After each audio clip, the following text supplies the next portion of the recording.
Hello students. Previous lecture में हम लोग डीएमए कंट्रोलर के आर्किटेक्चर पढ़ चुके थे, उसके पिन के बारे में जानकारी ले चुके थे, उसकी वर्किंग सिस्टम को समझ चुके थे। अब हम लोग इसके ब्लॉक डायग्राम के बारे में समझेंगे कि डीएमए का ब्लॉक डायग्राम क्या है, उसके बाद से मतलब और भी ये क्या क्या काम करते हैं, मोड सेट रजिस्टर क्या है, इन सभी चीज़ों को हम लोग देखेंगे डिटेल्स में। तो आइए सबसे पहले हम इसका ब्लॉक डायग्राम को बनाते हैं और फिर एक एक करके हम आपको समझाते भी जाएंगे। ठीक है, ये देखिए इसके पास एक डाटा बस बफर होता है। ठीक है, डाटा बस बफर जिसको हम लोग डीबीबी शॉर्ट फॉर्म में लिख रहे हैं, डाटा बस बफर। ओके, तो ये 8 बिट का होता है। ये अब देखिए 8 बिट का हो रहा है, इट मीन्स कि ये एमपीयू से कनेक्ट होता है इधर वाला पार्ट, इधर वाला पार्ट जो रहेगा वो आपका किससे कनेक्ट होगा, पेरिफेरल से। तो हम लोग इसको देखिए इधर पेरिफेरल से कनेक्ट कर दे रहे हैं। ओके, ये दोनों साइड होगा क्योंकि बाई डायरेक्शनल होगा। पेरिफेरल से डेटा जाएगा आपका एमपीयू में या एमपीयू से डेटा उसमें जाएगा पेरिफेरल में, तो इसलिए बाई डायरेक्शनल इसे रहना चाहिए डेटा बस को। ठीक है ना, डेटा बस बफर को। फिर ये देखिए इसका इंटरनल पाथ है माइक्रो प्रोसेसर, ये डीएमए कंट्रोलर का, ये है आपका डीएमए कंट्रोलर का ब्लॉक डायग्राम है। ओके, अब उसके बाद से देखिए इसमें 4 चैनल होते हैं, हम लोग 4 चैनल बना लेते हैं। इसके नीचे देखिए डेटा बस बफर के नीचे जो हमारे पास एक पार्ट होता है कंट्रोल लॉजिक होता है, रीड राइट लॉजिक होता है। तो आइए हम लोग एक रीड राइट लॉजिक बना लें। ओके, ये हमारे पास हो गया read write logic.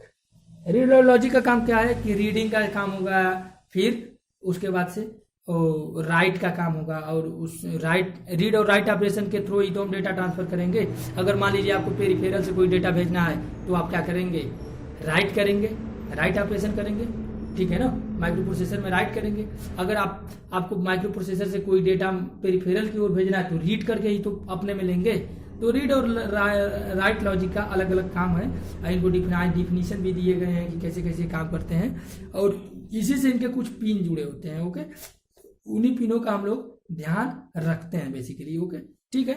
Read write logic में देखिए क्या क्या होते हैं आपका, पहले इनपुट आउटपुट रीड राइट।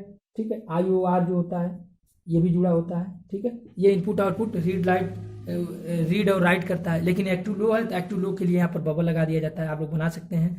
ठीक है, फिर उसके बाद input output right, input output right, ये भी एक्टिव लो सिग्नल है, ये भी दोनों ओर हो सकता है, इसमें भी राइट किया जा सकता है, उसमें भी राइट किया जा सकता है। ठीक है ना, ये ध्यान देना है कि जो भी बाई डायरेक्शनल तीर बनाए गए हैं, इट मीन्स एरो बनाया गया है, तो वो डिनोट कर रहा है कि माइक्रो प्रोसेसर से भी पेरिफेरल में उसका काम है, आप पेरिफेरल से भी माइक्रो प्रोसेसर में काम है। जैसे इनपुट आउटपुट रीड, तो क्या करेगा, मतलब माइक्रो प्रोसेसर से भी रीड कर लेगा और ले जाकर उसमें राइट कर देगा, या फिर उससे रीड करके डीएमए से रीड करके माइक्रो प्रोसेसर में जाके राइट कर देगा। ठीक है, कॉपी और paste, read means copy, paste मतलब राइट। ओके,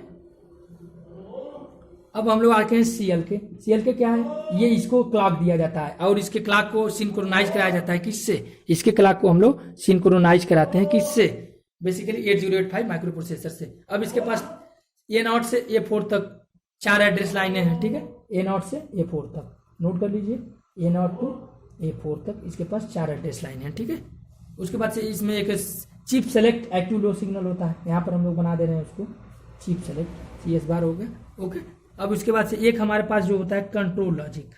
अभी तक हम लोग उस लॉजिक को जो पढ़े थे वो क्या था, रीड राइट लॉजिक, उसके ऊपर क्या था, डाटा बस बफर था।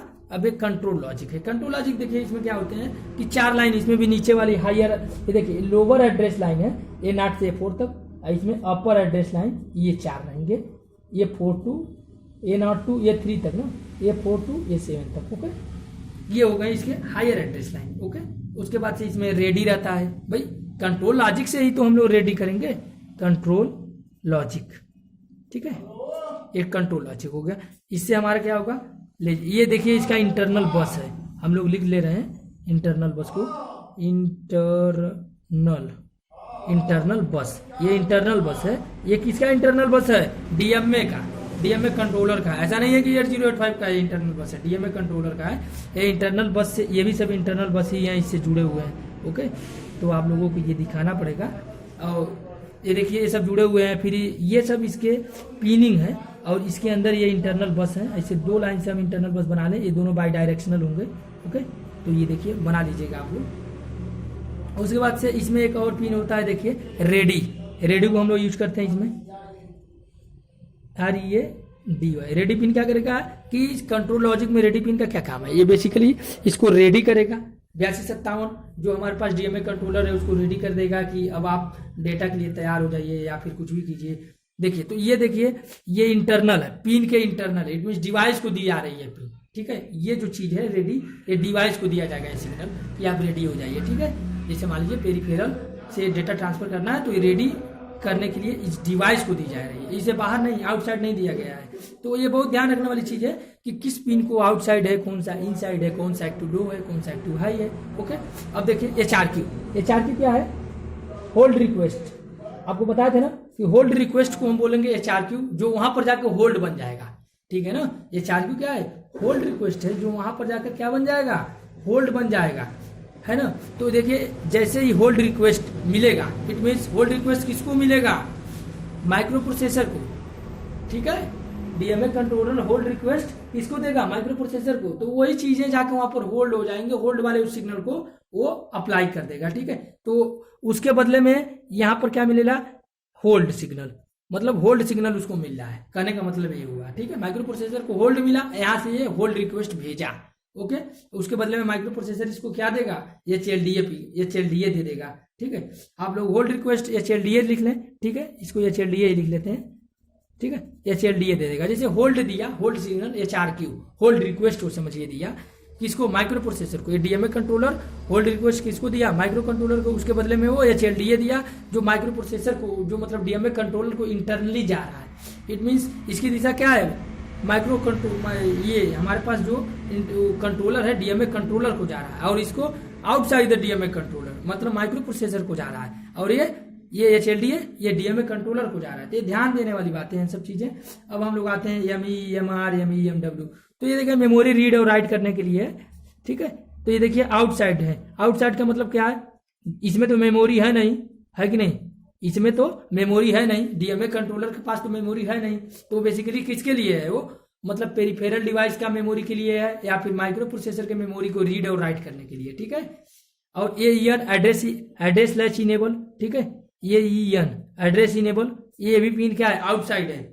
तो आउटसाइड क्या डिनोट कर रहा है, या तो ये माइक्रो प्रोसेसर से ही तो एड्रेस को इनेबल करेगा कि इस एड्रेस से डेटा को स्टार्ट करके इस एड्रेस पे ले जाना है और यहां तक उसको ट्रांसफर करना है। जैसे सपोज कीजिए कि कैशियर है, जैसे आप लोग हम बैंक का जो एग्जांपल दिए थे उसमें क्या है कि जैसे जो सर्विस सेंटर लगे हुए हैं CSC सहज जन सेवा केंद्र, उसमें क्या होता था कि रुपए की भी एक लिमिट बनाई जाती है कि प्रत्येक आदमी को 10,000 रुपया से अधिक पैसा नहीं डिडक्ट करने दिया जाएगा, अपने अकाउंट से 10,000 से अधिक रुपया नहीं निकाल सकता है। वो भी उसकी एक लिमिट होती है कि एक हफ्ता में वो मैक्सिमम 50,000 निकाल सकता है।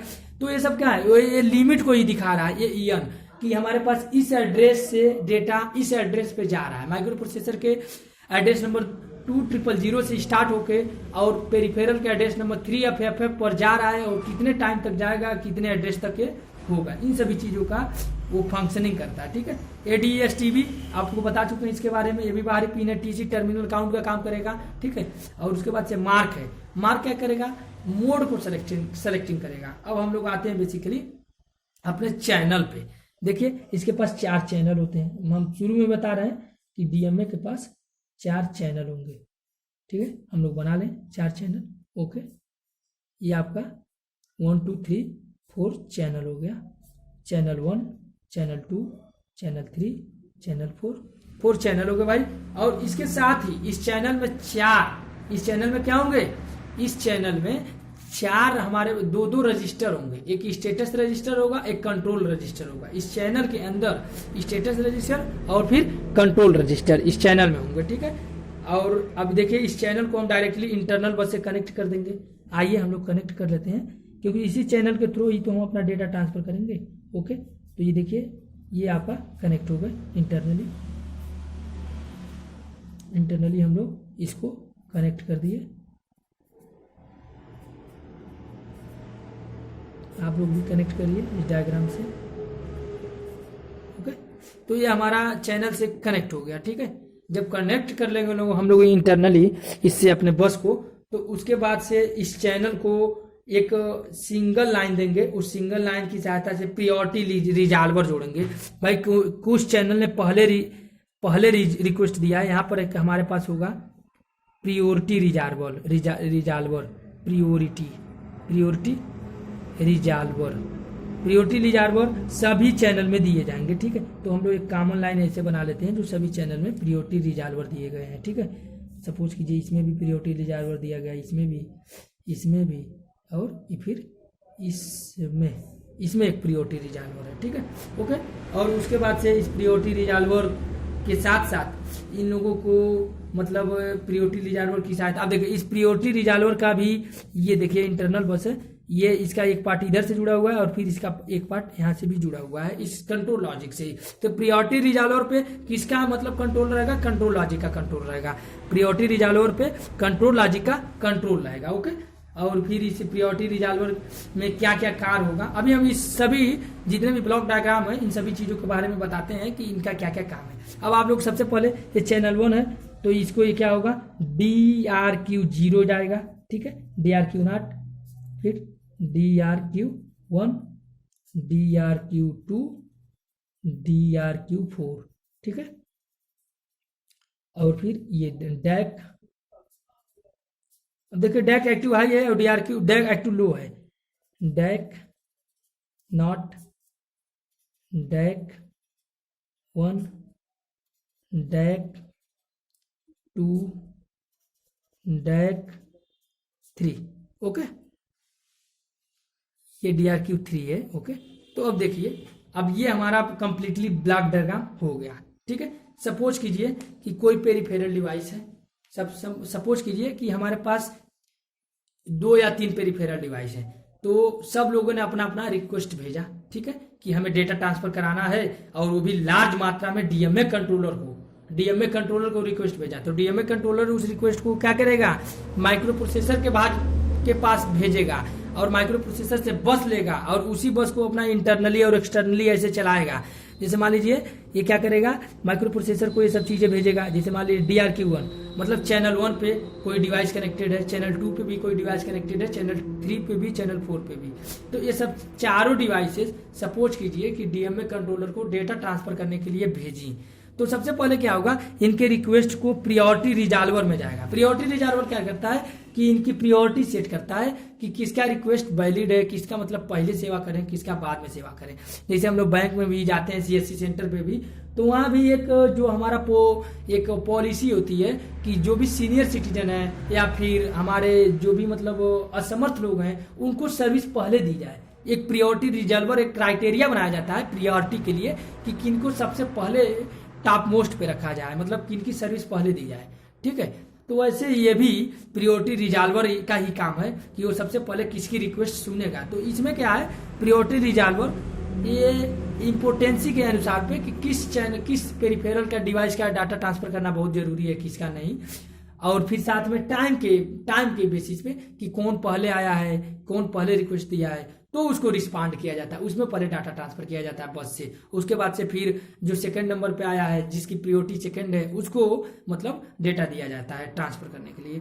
तो ये हमारा हो गया प्रियोरिटी रिजॉल्वर का, ओके। प्रियोरिटी रिजॉल्वर क्या वर्क करता है, इन चारों चैनल की प्रियोरिटी को सेट करता है कि सबसे पहली प्रियोरिटी किसकी है। मान लीजिए पहली प्रियोरिटी चैनल 2 की है, तो सबसे पहले डेटा चैनल 2 में ट्रांसफर होंगे, ठीक है। चैनल 2 से डिवाइस जो कनेक्ट है उसमें मतलब डेटा ट्रांसफर होगा, ओके।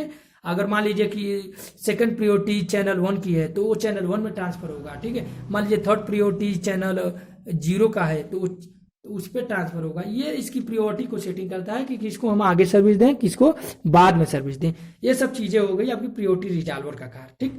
अब DRQ क्या है, DRQ क्या है, डीएमए रिक्वेस्ट के लिए कि जैसे मान लीजिए कोई चैनल 1 से कोई जुड़ी है डिवाइस, तो क्या करेगा कि सबसे पहले वो क्या करेगा कि हमारे पास उस चैनल को एक DRQ रिक्वेस्ट दे दी कि आप हमें डेटा ट्रांसफर कराना है।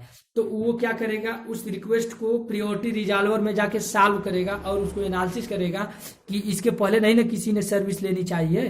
तो अगर सपोज कीजिए अगर किसी ने सर्विस मांगा हो तो क्या करेगा, इनकी मतलब टॉप मोस्ट मतलब जो इनकी जो फ्लैग है नीचे कर देगा, इट मीन्स इनको नीचे कर देगा। उससे पहले जो लोग मतलब एप्लीकेशन दिए हैं डेटा ट्रांसफर करने के लिए, जो रिक्वेस्ट किए हैं, मान लीजिए उससे पहले DRQ2 वाला चैनल किया है तो पहले उनको सर्विस देना स्टार्ट कर देगा। लेकिन हम लोग अज्यूम करके चलते हैं कि सबसे पहले इसी ने मतलब दिया है, तो प्रियोरिटी रिजॉल्वर क्या करेगा, इसको सर्विस देने के लिए ये क्या करेगा, तुरंत ही एक कंट्रोल सिग्नल जनरेट करेगा कंट्रोल लॉजिक से, और माइक्रो प्रोसेसर को इन्फॉर्म करेगा कि हमें आपकी बस की जरूरत है।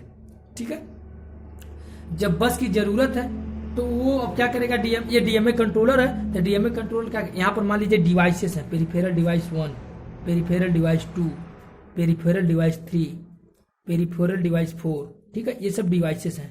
ओके, ये सब डिवाइसेस हैं। आप लोगों को दिख रहा है कि नहीं, एडजस्ट करना पड़ता है। ठीक है, तो ये देखिए पेरिफेरल डिवाइसेस है। मान लीजिए पहली पेरिफेरल डिवाइस मोबाइल है, दूसरी एंटीना है, तीसरा लाउड स्पीकर है और चौथा माइक्रोफोन है। तो ये क्या है, ये सब पेरिफेरल डिवाइस हैं। अगर मान लीजिए मोबाइल से कोई डेटा ट्रांसफर करना चाहता है डीएमए कंट्रोलर और 8085 माइक्रो प्रोसेसर के थ्रू होते हुए, तो मोबाइल से पहले एक सिग्नल डीआरक्यू जाएगा। ठीक है, तो डीआरक्यू के बाद वो उसकी प्रायोरिटी सेट करेगा कि मोबाइल को हम पहले डेटा दें कि एंटीना को दें कि लाउड स्पीकर को दें या कि माउस को दें। ठीक है, कि माइक्रोफोन को दें, क्योंकि सभी चैनल से एक एक पेरिफेरल जुड़े हुए हैं। ये हो सकता है 9 भी जुड़े हों, ऐसा भी हो सकता है। ये तो मैं एक आइडियल कंडीशन को लेकर चल रहा हूँ कि पेरिफेरल से सभी जुड़े हुए हैं। और तो ये क्या करेगा, ये डीआरक्यू रिक्वेस्ट भेजेगा। अब इस डीआरक्यू रिक्वेस्ट को सुनकर ये कंट्रोल लॉजिक है जो एक्सटर्नल एक सिग्नल जनरेट करेगा। ठीक है, उस सिग्नल को हम बोलेंगे एचआरक्यू। एचआरक्यू क्या करेगा, होल्ड रिक्वेस्ट। ये माइक्रो प्रोसेसर 8085 से उसका बस मांगने के लिए ये होगा, मतलब उसका सिस्टम बस मांगने के लिए। बस का मतलब ये नहीं है सिर्फ बस, बस का मतलब यहाँ पर हम जनरल कंडीशन में यूज करें सिस्टम बस। सिस्टम बस में क्या है, address bus, data bus, control bus. ठीक है, उसकी बस मांगने के लिए ये रिक्वेस्ट करेगा कि देखिए मुझे मोबाइल में डेटा ट्रांसफर करना है और डेटा ट्रांसफर करने के लिए हमें आपकी सिस्टम बस को चाहिए। तो मान लीजिए माइक्रो प्रोसेसर इसके बस को एक्सेप्ट कर लिया, इसकी रिक्वेस्ट को एक्सेप्ट कर लिया, तो इसको HLDA सिग्नल दे देगा। जैसे ही इसे HLDA सिग्नल मिलेगा, मतलब आपके होल्ड रिक्वेस्ट जो आप दिए हैं डेटा ट्रांसफर के लिए उसे एक्सेप्ट कर लिया गया। HLDA के देने का मतलब, उसका रिस्पांस देने का मतलब, और आपको हम बस ट्रांसफर कर रहे हैं, तो एक तुरंत एक और कंट्रोल सिग्नल जनरेट करेगा और डैक नॉट दे देगा। डैक नॉट दे देगा उस डिवाइस को, मोबाइल को ये दे देगा डैक नॉट के रूप में कि हाँ ठीक है, अब आप कनेक्ट हो जाइए, मैं आपका डेटा ट्रांसफर कर दूंगा। ओके, तो अब वो बस की सहायता से, माइक्रो प्रोसेसर की बस की सहायता से इंटरनली वो डेटा माइक्रो प्रोसेसर से यहाँ तक ट्रांसफर कर देगा मोबाइल तक। ओके, ये इसकी हो गई working method by the block diagram. ठीक है, तो ये सभी चीज़ है आपका ब्लॉक डायग्राम पे वर्किंग मेथड। ठीक है, अब हम लोग इसमें आते हैं डीएमए में, काउंटर के बारे में इसके पढ़ते हैं कि काउंटर का क्या काम है, इसकी कंट्रोल वर्ड को पढ़ेंगे। ये तो जनरल एक वर्किंग था। ठीक है, तो आइए अब हम लोग उसको भी देख लेते हैं कि इसमें क्या क्या काम है। बेसिकली देखिए डीएमए चैनल में काउंट रजिस्टर है तो होता है। ठीक है, काउंट रजिस्टर जो होता है वो बेसिकली क्या करता है, काउंटिंग करता है। क्योंकि देखिए जितनी भी डिवाइसेस हैं, पेरिफेरल डिवाइसेस, उसमें काउंटिंग रजिस्टर का होना बहुत जरूरी है, बिना उसके नहीं कुछ हो पाएगा। तो इसमें एक काउंटिंग रजिस्टर होता है जो बेसिकली काउंट को करता है कि कितने काउंट हो रहे हैं, कितने डाटा, कितने मतलब चैनल को सर्विस दे दिया जा चुका है, कितने को बाकी है, इन सभी चीजों के लिए वो जिम्मेदार है। तो काउंट रजिस्टर में क्या क्या होगा, देखिए सबसे पहले कि 16 बिट का एक काउंट रजिस्टर होगा। ठीक है, तो उस 16 बिट में क्या होगा, आपका 2 बिट को हम लोग यूज कर लेंगे फंक्शन के रूप में, फंक्शनिंग करने के लिए, कंट्रोल वर्ड बनाने के लिए, और 14 बिट से हम काउंट करेंगे। ठीक है, तो आइए देखते हैं उस 2 बिट से। पहले हम लोग क्या कर लेते हैं कि ये 14 बिट का हम लोग वो बना लेते हैं, 13 बिट का, सॉरी 14 बिट का। तो ये देखिए आपके पास जो ये है ना,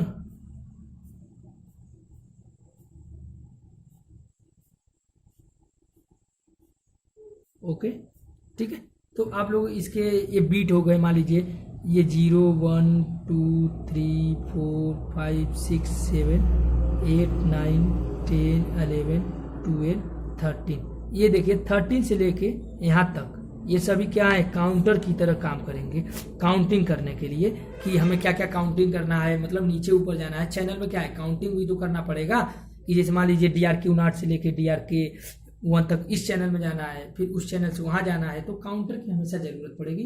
तो काउंटिंग के लिए वर्क हो गए। और ये 2 हो गए 15 और 14, इससे फंक्शनिंग काम करते हैं। क्यों? क्योंकि फंक्शनिंग काम करने के लिए हमारे पास कुछ बचा ही नहीं है। ठीक है, तो देखिए जो डिजाइनर होता है किसी भी चीज़ का, ये देखिए एज ए कंट्रोलर के रूप में, तो इसकी डिजाइन इस प्रकार की जाती है कि हमें कम से कम पिन की जरूरत हो और साथ में हमारा काम भी चला जाए। तो इससे हम फंक्शनिंग करते हैं, 14 15 की कंडीशन बनाते हैं मकसद से। मक्स की सहायता से हम लोग करते हैं ना फंक्शनिंग, डिकोडर और मक्स की सहायता से उसके विभिन्न कॉम्बिनेशन से हम लोग विभिन्न वर्क करते हैं, ठीक है। तो देखिए इस 14 और 15 को हम ले लेते हैं, इसको हम लोग डिनोट कर दे रहे हैं D15 और D14 से। अगर इनकी वैल्यू 0 0 है, 0 1 है, ये देखिए ये तो काउंटिंग के लिए वैल्यू है, 1 0 है, 1 1 है, तो क्या क्या काम होगा ये देखिए। जब 14 D15 और D14 की वैल्यू जब 0 0 है तो ये डेटा साइकिल को वेरीफाई करेगी। ये क्या करेगी? वेरीफाई करेगी। वेरीफाई मीन्स उसको चेक करेगी कि डेटा सही स्थान पे जा रहा है कि नहीं, डेटा सही है कि नहीं, कोई प्रॉब्लम तो नहीं है डेटा में। इन सभी चीज़ों का ये फंक्शनिंग करेगी। ओके, 0 1 होने पे राइट साइकिल के लिए, राइट करने के लिए, जैसे मान लीजिए माइक्रो प्रोसेसर से डेटा राइट करना है तो ये 0 1 होना चाहिए। इस काउंटर में D15 और D14 की वैल्यू 0 1 होगा तो राइट DMA साइकिल होगा, DMA का राइट साइकिल होगा। ओके, अगर 1 0 होगा तो रीड DMA साइकिल होगा। Okay, read DMA cycle, read DMA cycle. Okay, cycle जो होगी वो रीड के लिए काम करेगा। 1 1 पे इलीगल कर दिया गया, इसका कोई यूज ही नहीं है, इलीगल कर दिया, ठीक है। अब DMA के देखिए चैनल में 2 कंट्रोल रजिस्टर होते हैं, हम आपको पहले ही बता चुके हैं कि उसके चैनल में 2 कंट्रोल रजिस्टर होते हैं, ठीक है। तो उस कंट्रोल रजिस्टर के बारे में हम लोग एक बार देख लेते हैं और उसके थ्रू हम लोग फिर और आगे नेक्स्ट बात करेंगे, ठीक है। रुक जाइए आप लोग, हाँ ठीक है। DMA में 2 आपका कंट्रोल रजिस्टर होते हैं। चलिए आते हैं, DMA में आपका 2 कंट्रोल रजिस्टर होते हैं। तो आइए हम लोग उसमें उस कंट्रोल रजिस्टर के बारे में भी एक बार स्टडी कर लें कि क्या काम है उनका, DMA के कंट्रोल रजिस्टर का। तो प्रत्येक चैनल में आपका 2 कंट्रोल रजिस्टर होंगे। उस चैनल की सहायता से हम लोग सबसे पहले जो रजिस्टर का नाम होगा उसको हम लोग देखेंगे। एक होगा मोड सेट रजिस्टर और एक होगा स्टेटस रजिस्टर। तो देखिए एक है मोड सेट रजिस्टर और दूसरा क्या है? स्टेटस रजिस्टर, ठीक है, स्टेटस रजिस्टर। तो इन दोनों की सहायता से हम लोग क्या करेंगे? अपने DMA चैनल को ऑपरेट करेंगे। DMA चैनल को ऑपरेट करने के लिए क्या करेंगे? हमारे पास 2 रजिस्टर होंगे। हम आपको पहले भी बता चुके हैं ब्लॉक डायग्राम में कि 16 बिट का एडिशनल 2 रजिस्टर रहेंगे जो प्रत्येक चैनल में रहेंगे। चैनल 0, चैनल 1, चैनल 2, चैनल 3 में 4 चैनलों में वो सब चीज़ें रहेंगी। तो उनके लिए हमारे पास मोड सेट रजिस्टर है, स्टेटस रजिस्टर है और उन सब का देखिए काम भी हम लोग बता दे रहे हैं। मोड सेट रजिस्टर का क्या मतलब, उसमें 8 बिट का चीज़ होगा तो उसका क्या काम है, और फिर स्टेटस रजिस्टर का 8 बिट होगा तो उसका क्या काम है। इन सभी चीज़ों को हम लोग बार स्टडी कर ले रहे हैं। देखिए मान लीजिए 7 बिट का आपके पास एक हो गया, ये देखिए, सॉरी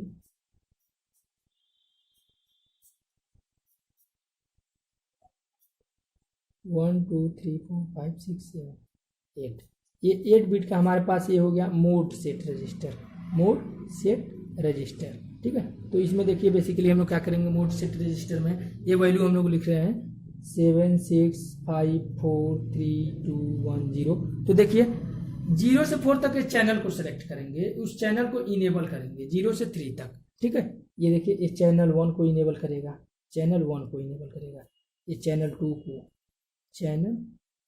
को इनेबल करेगा, ये चैनल 3 को इनेबल करेगा, चैनल 3 को, ये चैनल 4 को इनेबल करेगा, चैनल 4 को इनेबल करेगा। तो इनेबल करने के लिए क्या है, इसमें वैल्यू जब 1 1 पुट करेंगे तो ये इस चैनल को इनेबल कर देगा। अब ये इस वाले को देखिए 7 वाला क्या करेगा हमारा बेसिकली साहब, ये क्या करेगा, ऑटो लोड इनेबल करेगा। Auto load means auto load को इनेबल करेगा, इट मीन्स कोई भी मतलब डेटा है उसको ऑटोमेटिक लोड कर देगा, ठीक है। ये काउंटर को स्टॉप करेगा, टर्मिनल काउंट को स्टॉप कर देगा, टर्मिनल काउंट स्टॉप करेगा, ठीक है, रोक देगा, ओके। और उसके बाद से जो है एक्सटेंडेड एनेबल है, रोटेटिंग है, इन दोनों से काम क्या होगा, इसमें 1 1 पुट करने पर और या 0 0 पुट करने पर, इन सब की अलग अलग वैल्यू है, ठीक है। तो अभी हम लोग इसके बारे में मोड सेट रजिस्टर के बारे में बता दे रहे हैं। देखिए कि जो ये 5 है ये क्या करेगा, इनेबल एक्सटेंडेड राइट करेगा। इट मीन्स अगर कोई चीज़ें डेटा को बढ़ा के लिखना है माइक्रो प्रोसेसर से, मान लीजिए कोई डेटा आया वो पेरिफेरल में जा रहा है, उसको हमें बढ़ा के लिखना है तो ये क्या करेगा, उसको एक्सटेंड कर देगा। एक्सटेंड करने का मतलब इनेबल को एक्सटेंड करके राइट करेगा, ठीक है, ये एक्सटेंडेड इनेबल राइट कर देगा, एक्सटेंडेड राइट कर देगा, ओके। और उसके बाद से जैसे सपोज कीजिए कि आपको कोई चीज़ रोटेट करना है, मान लीजिए आपको पता चला कि डेटा में कुछ गड़बड़ी हो गई है, तो आप उसे रोटेट करके सही कर सकते हैं। तो ये रोटेटिंग फंक्शन के लिए है, ठीक है। अब हम लोग आते हैं अपना स्टेटस रजिस्टर में। स्टेटस रजिस्टर में क्या करता है कि वो स्टेटस को बताता है कि स्टेटस क्या है हमारे, मतलब जो चैनल पे जो डेटा ट्रांसफ़र हो रहे हैं वो इसका स्टेटस क्या है। इस सपोज कीजिए कि ये भी 8 बिट का होगा स्टेटस रजिस्टर, ठीक है। तो ये क्या डिनोट करेगा कि हमारे पास जो डेटा ट्रांसफ़र हो रहे हैं उनकी स्टेटस क्या है, ठीक है।